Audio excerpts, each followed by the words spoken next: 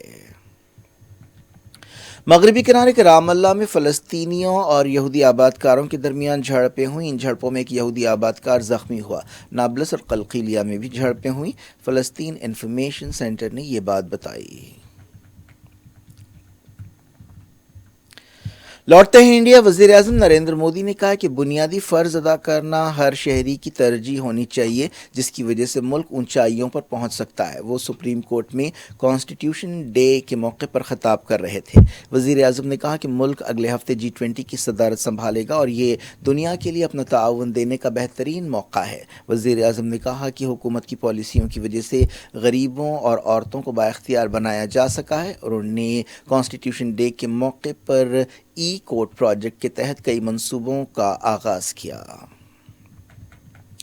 دہلی کے وزیر ستیندر جین کا جیل سے ایک اور ویڈیو سامنے آیا ہے۔ اس ویڈیو میں دیکھا جا سکتا ہے کہ وہ بیڈ پر آرام کر رہے ہیں اور ان سے کچھ لوگ ملاقات کر رہے ہیں۔ عام آدمی پارٹی کے کنوینر اروند کیجریوال نے کہا کہ گجرات کے اسمبلی الیکشنز میں بی جے پی کے 10 ویڈیوز کا مقابلہ عام آدمی پارٹی کی عوام کے لیے 10 ضمانتوں سے ہے۔ ویڈیو میں دیکھا جا سکتا ہے کہ جیل سپرنٹینڈنٹ اجیت کمار بھی ستیندر جین سے ملاقات کے لیے آ رہے ہیں۔ اس سے پہلے بھی ستیندر جین کے کئی ویڈیوز وائرل ہوئے جن میں ایک ویڈیو میں دیکھا جا سکتا تھا کہ ان کی مالش کی جا رہی ہے۔ ایک ویڈیو میں انہیں پھل اور سبزی کھاتے ہوئے دکھایا گیا تھا۔ بی جے پی نے گجرات میں ایک بار پھر حکومت میں آنے کی صورت میں 20 لاکھ نوکریوں اور یکساں سول کوڈ کا وعدہ کیا ہے۔ پارٹی نے اپنا مینیفیسٹو جاری کیا جس میں سال میں 4 مرتبہ 1 لیٹر میٹھا تیل اور ہر مہینہ 1 کلو سبسڈی والی چنے کی دال دینے کا وعدہ کیا گیا۔ گجرات کے چیف منسٹر بھوپیندر پٹیل اور بی جے پی کے قومی صدر جے پی نڈا نے دوسرے پارٹی لیڈرز کے ساتھ مینیفیسٹو جاری کیا۔ بی جے پی گجرات میں مسلسل 7ویں بار حکومت بنانے کی کوشش کر رہی ہے۔ دہلی کے بلدی الیکشنز میں عام آدمی پارٹی نے سب سے زیادہ ایسے امیدوار ٹھہرائے ہیں جن کے خلاف کرمنل کیسز درج ہیں۔ بی جے پی کے پاس سب سے زیادہ کروڑ پتی امیدوار ہیں۔ ایک تجزیاتی رپورٹ میں یہ بات کہی گئی۔ فیفا ورلڈ کپ کی بات کرتے ہیں۔ FIFA world cup 2022 group D کے ایک میچ میں آسٹریلیا نے ٹیونیشیا کو 1-0 سے ہرا دیا۔ یہ فیصلہ کن گول 23ویں منٹ میں مشیل ڈیوک نے کیا۔ اس کے بعد کوئی بھی ٹیم کھیل ختم ہونے تک اور گول نہیں کر سکی۔ ایک دوسرے میچ میں سعودی عرب کا مقابلہ پولینڈ سے ہوا اور فرانس کا مقابلہ ڈنمارک سے ہو رہا ہے۔ اس کامیابی کے ساتھ ہی آسٹریلیا نے ٹورنامنٹ میں واپسی کی ہے جس سے پہلے میچ میں فرانس کے خلاف 4-1 سے شکست ہوئی تھی۔ کیا کچھ ہو رہا ہے آپ کی دنیا میں؟ آخر میں ہیڈ لائنز دنیا بھر سے ایک بار پھر دیکھتے ہیں۔ ایران کا مقابلہ فسادیوں کے ٹولے سے نہیں، عالمی سامراجیت سے ہے۔ امریکہ کے ساتھ بات چیت کا کوئی فائدہ نہیں، خامنائی کا خطاب۔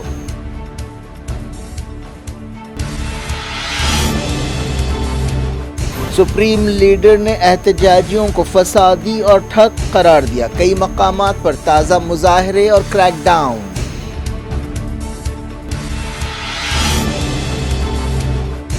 سیریا میں سیف زونز بنائیں گے، ترکی کے صدر طیب ایردوان کا اعلان۔ کہا کرد حملوں کو روکنا مقصد ہے۔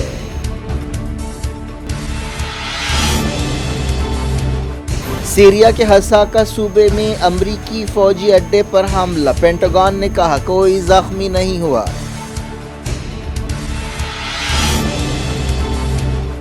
جب تک ضرورت ہو یوکرین کی فوجی مدد کریں گے، رومینیا میٹنگ سے پہلے نیٹو چیف نے کیا اعلان۔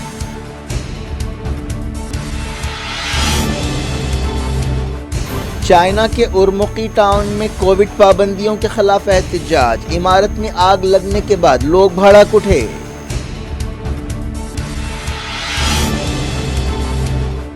قطر ورلڈ کپ سٹی میں بھیانک آگ، کسی جانی نقصان کی خبر نہیں۔ 2002 ورلڈ کپ ایک اور تنازع کا شکار۔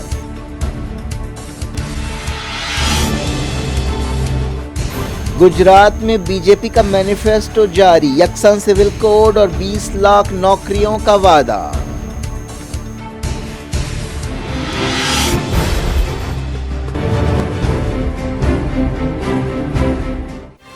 یہ تھی آج کی خبریں۔ اب شجیع اللہ فراست کو دیں اجازت اور اپنا بے حد خیال رکھیں۔ اللہ حافظ۔